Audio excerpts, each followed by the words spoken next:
راعٍ وكلكم مسؤول عن رعيته إلى آخر الحديث।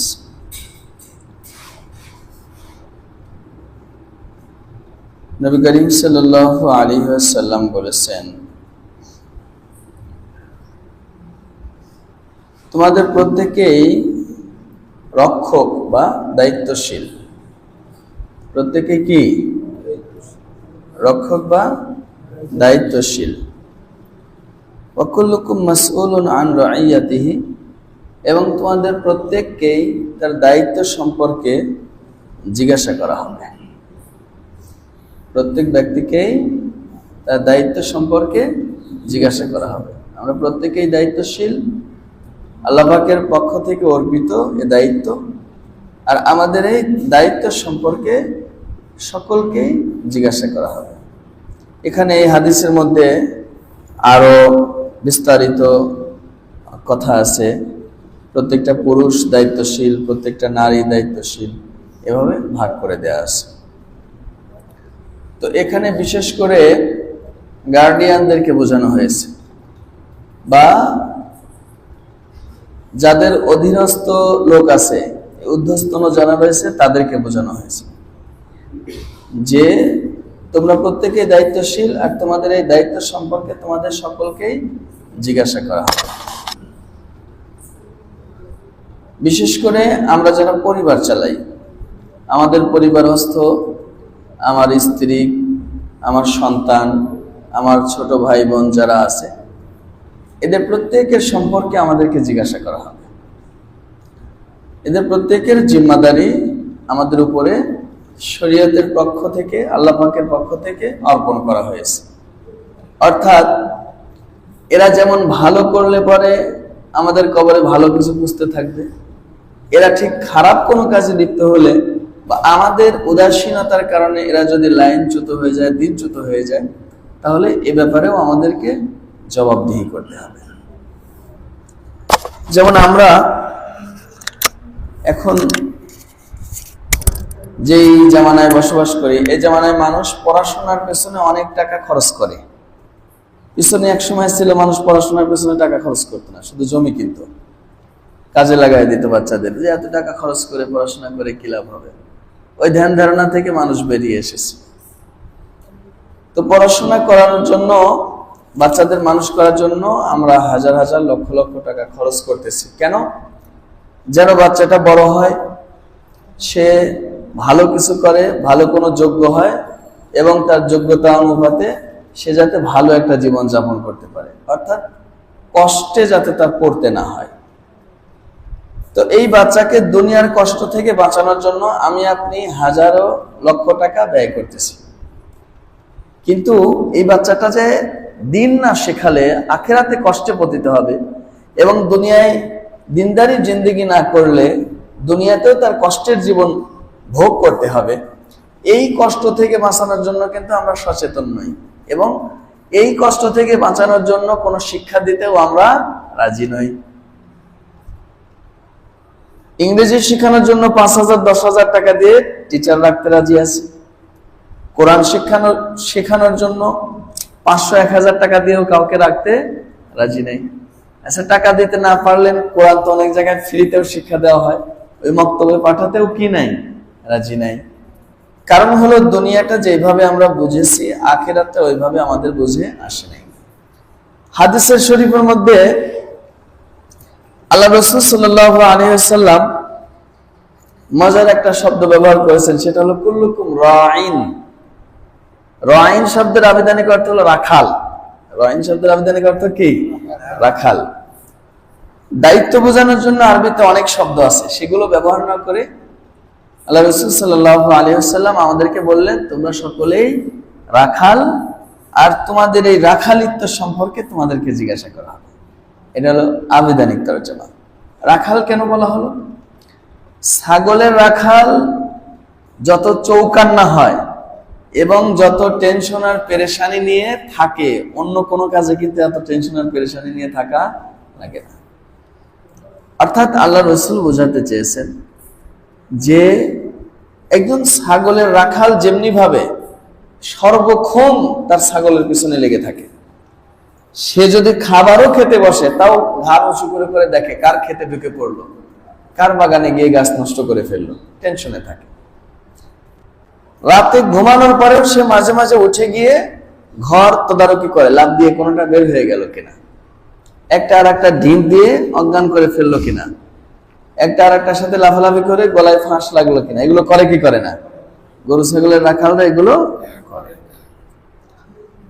এই শব্দ ব্যবহার করে নবী করিম সাল্লাল্লাহু আলাইহি ওয়াসাল্লাম আমাদের শেখালেন যে তোমাদের অধীনস্থ যেই সন্তান সন্ততি গুলো আছে এগুলোকে একজন ছাগলের রাখাল যেইভাবে তদারকি করে ঠিক তেমনি ভাবে তোমাদেরকেও তোমাদের বাচ্চা কাচ্চাদের ছাগলের রাখালের মতো করে তদারকি করতে হবে।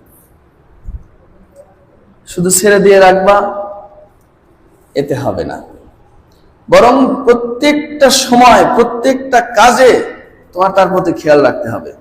কার বাগানে ঢুকলো, কার গাছের মাথা খেলো, কার সাথে ঘুরতে গেল, কোন জায়গায় যাচ্ছে, পড়ার নাম করে কোথায় যাচ্ছে, পড়তে গিয়ে কি করতেছে, স্কুলের সিচুয়েশন কি, কাদের সাথে মিশতেছে, এই সকল বিষয়ে যদি তুমি নজরদারি না রাখো তাহলে দেখবে যে তোমার এই ছাগল একদিন তোমার কন্ট্রোলের বাইরে চলে গেছে। তো ছাগলের রাখার যেমনি ভাবে সর্বক্ষণ তার ছাগল নিয়ে প্যারার মধ্যে থাকে এবং চৌকান্না থাকে, কোথায় যাচ্ছে কি করতেছে পাই টু পাই খোঁজ রাখে, ঠিক আল্লাহ রসুল আমাদের অধীনস্থ যারা রয়েছে তাদের ব্যাপারে আপনার মেয়ে কোথায় যাচ্ছে, কার সাথে মিশতেছে, ছেলে কোথায় যায়, কার সাথে মেশে, আপনার বোন ছোট ভাই কার সাথে যায়, কোথায় মেশে, কি করে, কি পড়তেছে, কার সাথে পড়তেছে, প্রাইভেটের নাম করে কোথায় যাচ্ছে, বান্ধবী বাসায় যাওয়ার নাম করে কোথায় যাচ্ছে, বন্ধুর সাথে ঘোরার নাম করে কোথায় যাচ্ছে, এই সবগুলো যদি আমরা ছাগলের রাখালের মতো একটা ছাগলের মতো করে যদি তাদেরকে এইভাবে পালন না করি, চৌকান্না না রাখি, তাহলে দেখা যাবে যে সে আমাদের কন্ট্রোলের বাইরে চলে গেছে। অনেকের বাচ্চা নেশা করে, বাবা মা শেখায় নেশা, কোন স্কুল কলেজে শেখায়, শেখে কোত্থেকে? বন্ধুদের কাছ থেকে। অর্থাৎ সে কোন বন্ধুর সাথে মিশতেছে আপনি এটা তদারকি করেন নাই, খোঁজ রাখেন নাই। এখন আসেন হুজুর দোয়া করেন, দোয়া করেন, জিন্দেগি টানা টানা হয়ে গেল। দোয়া করে কি আর নেশাখোরকে ভালো করা যায়? আল্লাহর পক্ষ থেকে যদি করে তাহলে হইল, এটা তো অন্য একটা জিনিস। নেশা তো দোয়ায় কাটে না, তারপরে আল্লাহ কবুল করতে পারেন, কিন্তু আপনি এখন দোয়া করে কি হবে? আপনার তো আগে সচেতন হওয়া দরকার। হুজুর ছেলে বদমাইশ হয়ে গেছে, কথা শুনে না, আমার ওটা মারতে আসে, থাপড়াইতে আসে, ওর মারে মারে ধরে বাড়িতে ভাঙচুর করে। কেন?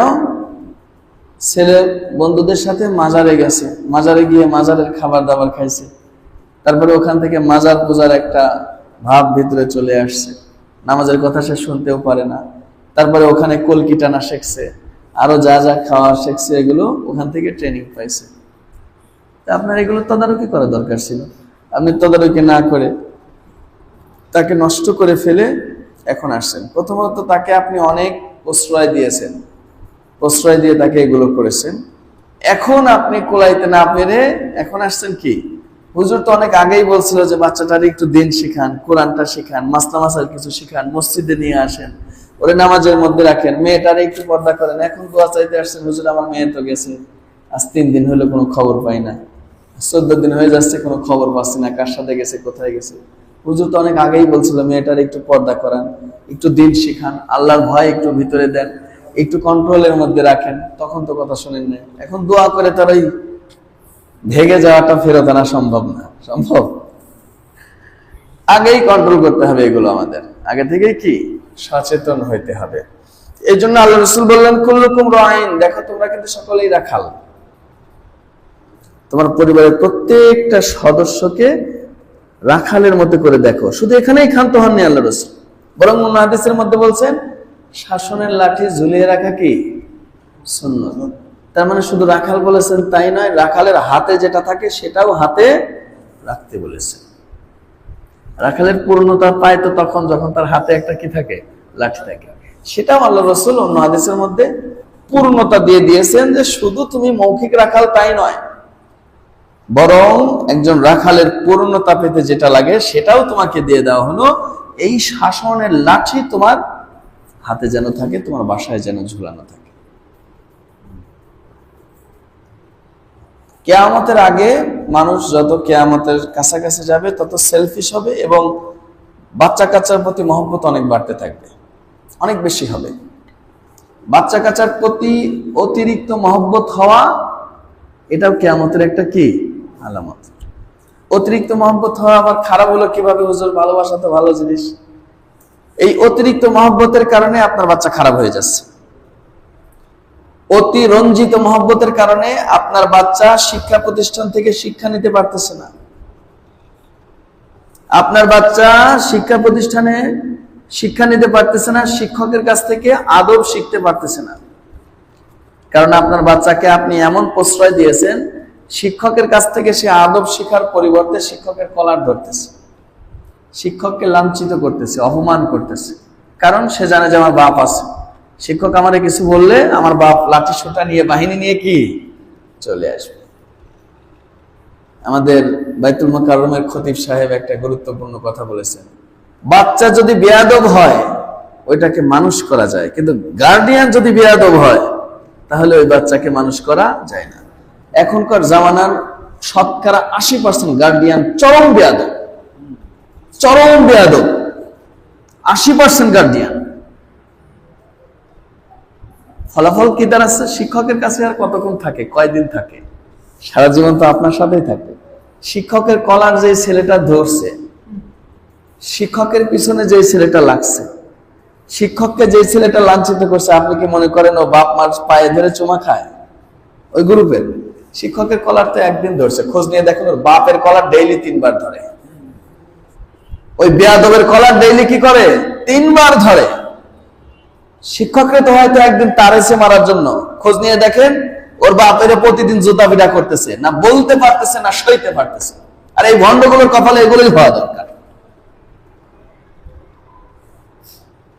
এই বেয়াদব গার্ডিয়ান গুলোর কপালে এগুলোই হওয়া দরকার। আপনারা এখনো, আমরাও পাইছি কম বেশি, আপনারা যারা এখানে বয়োজ্যেষ্ঠ লোক আছে আপনাদের পিছনে খোঁজ দিয়ে দেখেন তো টিচাররা কি শাসন করতো, টিচাররা কি শাসন করতো। গার্ডিয়ান কোনদিন কমপ্লেন নিয়ে যেত? যেত না। টিচাররা শাসন করার ফলাফল কি হয়েছে?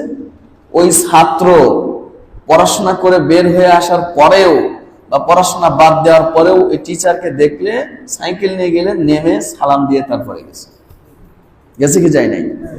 এবং এই বাচ্চাগুলো শিক্ষককে যেভাবে সম্মান করছে, বাবা মারা সেভাবে কি করছে? সম্মান করছে। এখন আপনি শিক্ষককে অসম্মান করা শেখাচ্ছেন। যে বাচ্চা শিক্ষককে সম্মান করতে পারে না, ও দুনিয়ার আর কাউকে সম্মান করবে? তো প্রথম জুতা পিটা আপনারাই করবে, আপনাতেই শুরু করবে। অপেক্ষা করে বাচ্চারা একটু কিছু বললেই আপনি লাঠি সোটা নিয়ে, বাহিনী নিয়ে চলে যাচ্ছেন মাদ্রাসায়, বাহিনী নিয়ে চলে যাচ্ছেন আপনি স্কুলের মধ্যে। শিক্ষকের অফিস ঘেরাও করতেছে, প্রধান শিক্ষককে বরখাস্ত করার চেষ্টা করতেছে, শিক্ষককে ওখান থেকে তাড়ানোর চেষ্টা করতেছে। শিক্ষকের কিসের ঠেকা পড়ছে? মারাসালা বাদ দিয়ে পড়লে পড়, না বললে না। বেয়াদবি করতেছে, ছেড়ে দিচ্ছে এইভাবে, কারণ সে জানে যে আমার আদব শিক্ষা দেওয়ার সুযোগ নাই। আর আদব শুধু মহব্বত দিয়ে হয় না, শুধু মহব্বত দিয়ে যদি আদব শেখানো যেত তাহলে যে লোকটা পিঁপড়া পর্যন্ত মারতে মানা করছেন ওই লোকটা শাসনের লাঠি ঝুলাই রাখা সুন্নত বানায় দিতেন না। কথা বুঝতে হবে আমাদের। শুধু ভালোবাসা মহব্বত দিয়েই যদি কাউকে আদবওয়ালা বানানো যেত তাহলে শাসনের লাঠি ঝুলিয়ে রাখার সুন্নত আসতো না। ফলাফল এখন কি হয়েছে? ঘরে ঘরে খালি বেয়াদব, বেয়াদব আর বেয়াদব। আমাদের কি, আমাদের কাছে আর কয়দিন থাকে? 3 বছর, 4 বছর, 5 বছর পরে আমাদের কাছে। বাকি 40, 50, 80 বছর তো আপনার সাথেই থাকবে। দেখেন কেমন লাগে। যেগুলোই উস্তাদদের সাথে বেয়াদবি করে বের হয়ে গেছে এবং এই বেয়াদবির কারণে বাপ মা যেগুলো সাপোর্ট দিয়েছে ওগুলোর অনেকের ঘটনা আমরা জানি। এমন হালতে আছে, মানে সব সময় এই 400 ডিগ্রি উত্তপ্ত গরম রুটি সেকার তাওয়ার উপরে বসে থাকে, না বলতে পারে, না সইতে পারে, না ধৈর্য ধরতে পারে। এমন একটা হালতের মধ্যে পুরা পরিবারের মধ্যে জাহান্নাম চলতেছে। বাইরে এসে যদিও সুন্দর কাপড় চোপড় পরে ঘরে আর হাসি তামাশা দেয়, সিগারেট ফ্যাকারেট টানে, ভিতরে খোঁজ নিয়ে দেখেন ওখানে একটা হাবিয়া দোজক কায়েম হয়ে গেছে। ছেলে কথা শুনে না, মেয়ে কথা শুনে না, মারামারি, ঝগড়াঝাড়ি, ফাঁসাফাঁসি, কুপাকুপি, বকাবকি, কলার দ্বারা থাপ্পড় চাপ্পড় কিল ঘুষি সমানে চলতেছে। শান্তি কি জিনিস ভুলে গেছে তারা। কারণ কি, এই বেয়াদবটা তার ছেলের বেয়াদব বানাইছে, তার মেয়ের বেয়াদব বানাইছে। প্রথম বেয়াদব বানাইছে সে শিক্ষা প্রতিষ্ঠানে নিয়ে, টিচারের উপরে টর্চারিং করে, টিচারের উপরে টর্চারিং করে। আপনারা যারা লেখাপড়া করছেন আপনাদের পিছনে খোঁজ নেন না, ওই সময় দু একজন যারা বেয়াদব ছিল, উস্তাদদের সাথে যারা খারাপ ব্যবহার করছে, একটা মানুষ হয়েছে এখন? একটাও মানুষ হয় নাই, কেউ মানুষ হয় নাই। যাই হোক, আল্লাহ রাসূল বললেন যে তোমরা প্রত্যেকেই রাখাল। শুধু ভালোবাসলেই হবে না, বাচ্চাদের শাসনও করতে হবে। প্রয়োজন বাটে কি শাসন করতে হবে, মারতেই হবে, এটা জরুরি না। আপনি যদি চোখ গরম দিয়ে তারা কন্ট্রোল করতে পারেন আলহামদুলিল্লাহ, ধমক দিয়ে কন্ট্রোল করতে পারেন আলহামদুলিল্লাহ। চোখ গরম ধমকে যখন কাজ হবে না, তখন সুন্নত ব্যবহার করতে হবে, সুন্নত পর্যন্ত যেতে হবে। বাকি আপনার জিম্মাদারি হলো আপনার বাচ্চাকে কি করা, কন্ট্রোল করা। আপনার বাচ্চাকে একটা রক্ষণশীল পরিবেশের মধ্যে বড় করে তোলা। বেয়ারা পরিবেশের মধ্যে বড় করে তুলবেন, পরে এসে কান্নাকাটি করবেন, মসজিদে তাসবিহ দিবেন, আল্লাহ আমার বেটারে ফিরিয়ে দাও, আল্লাহ আমার ছেলের এইটা করো, আল্লাহ আমার ছেলের ওইটা করো।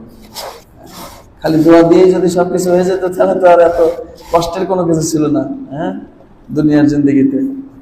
তো এই জন্য আমাদের আগে থেকে সাবধান হতে হবে। যাদের বাচ্চা আছে, ছোট ভাই বোন আছে, তাদেরকে দিন শিখাতে হবে। আপনি স্কুল কলেজে পড়ান, কোনো সমস্যা নেই। সবাই মাদ্রাসায় পড়তে হবে জরুরি না, সবার দিন শেখা জরুরি, মাদ্রাসায় পড়া জরুরি না। সবার কি মাদ্রাসায় পড়া ফরজ? ফরজ না, দিন শেখা ফরজ।